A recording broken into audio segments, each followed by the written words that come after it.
আমরা দেখছি যে বর্তমানে France, Spain, Italy, United kingdom প্রভৃতি দেশগুলো তীব্র তাপপ্রবাহের শিকার হচ্ছে, যেখানে গড়ে তাপমাত্রা 25 ডিগ্রি থাকে, খুব বেশি হলে 30 ডিগ্রি।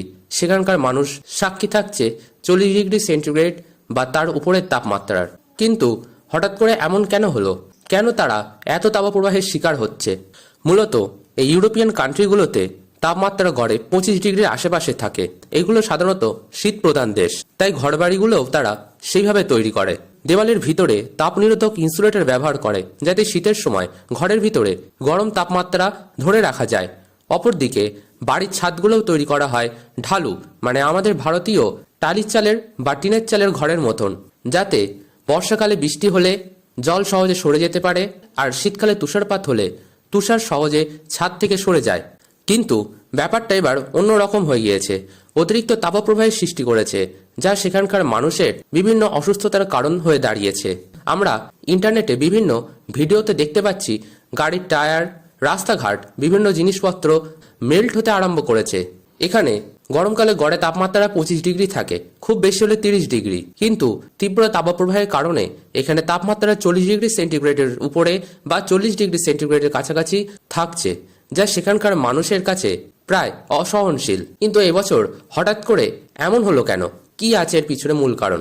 বিজ্ঞানীদের মতামত অনুযায়ী এই ইউরোপিয়ান কান্ট্রিগুলির উপরে গ্রিক অক্ষর ওমেগা ব্লকের মতন একটা বায়ুপ্রবাহের আকৃতি সৃষ্টি হয়েছে।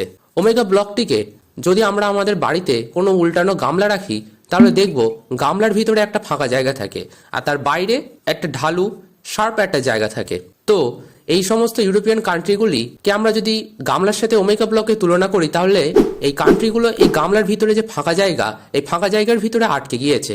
সেরকমই ওমেগা ব্লকের ভিতরে এই দেশগুলো বদ্ধ হয়ে গিয়েছে, যার ফলে সেখানকার উষ্ণ বাতাস সেখানেই আটকে থাকছে। অপরদিকে সাহারা মরুভূমি থেকে গরম বাতাস সেখানে বয়ে আসছে, সেই বাতাসটি এই ওমেগা ব্লকের ভিতরে বদ্ধ হয়ে যাচ্ছে, বাতাসটিও বাইরে বেরোতে পারছে না।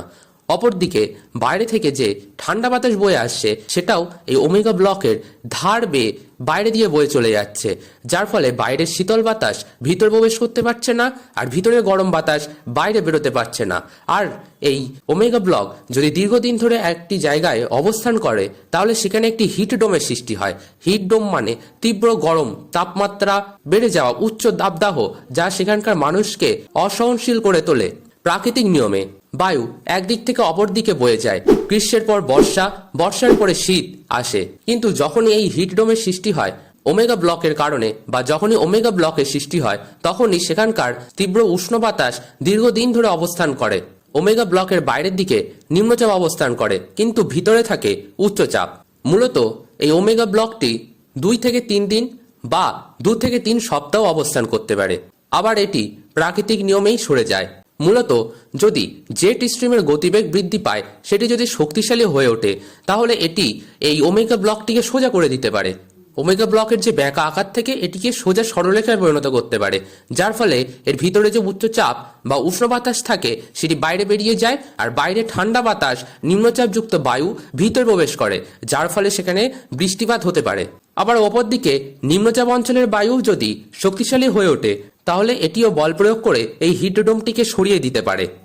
আর একটি কারণ, সামুদ্রিক বাতাসও যদি ঠান্ডা হয়ে অতিরিক্ত শক্তিশালী হয়, তাহলে উচ্চচাপ অঞ্চলের দিকে ছুটে এসে এই হিটডোমটিকে ভেঙে দিতে পারে বা সরিয়ে দিতে পারে। তাহলে মানুষ এই তীব্র দাবদাহের হাত থেকে মুক্তি পায় এবং সেখানে বৃষ্টিপাত শুরু হয়।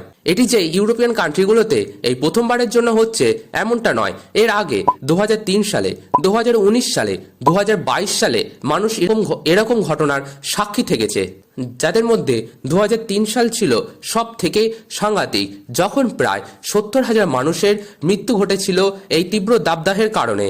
তাহলে যদি মানুষের আগে থেকে সাক্ষী থেকেছে বা এমন ঘটনা আগেও ঘটেছে, তাহলে কেন সেখানকার মানুষ শীততাপ নিয়ন্ত্রিত যন্ত্রের ব্যবহার করে না? কেন তাদের বাড়িতে এমন যন্ত্র নেই?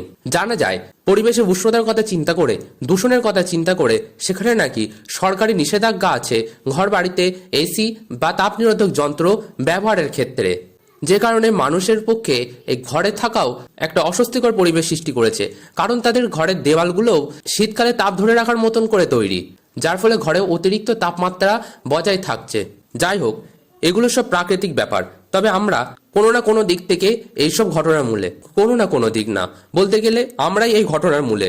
অতিরিক্ত বৃক্ষছেদন, অতিরিক্ত যানবাহনের ব্যবহার, শীততাপ নিয়ন্ত্রিত যন্ত্রের ব্যবহার, বাড়িতে ফ্রিজের ব্যবহার, এসব থেকে যে কার্বন মনোক্সাইড নির্গত হয়, যা পরিবেশের পক্ষে অত্যন্ত ক্ষতিকর, সাধারণ মানুষের পক্ষেও ক্ষতিকর।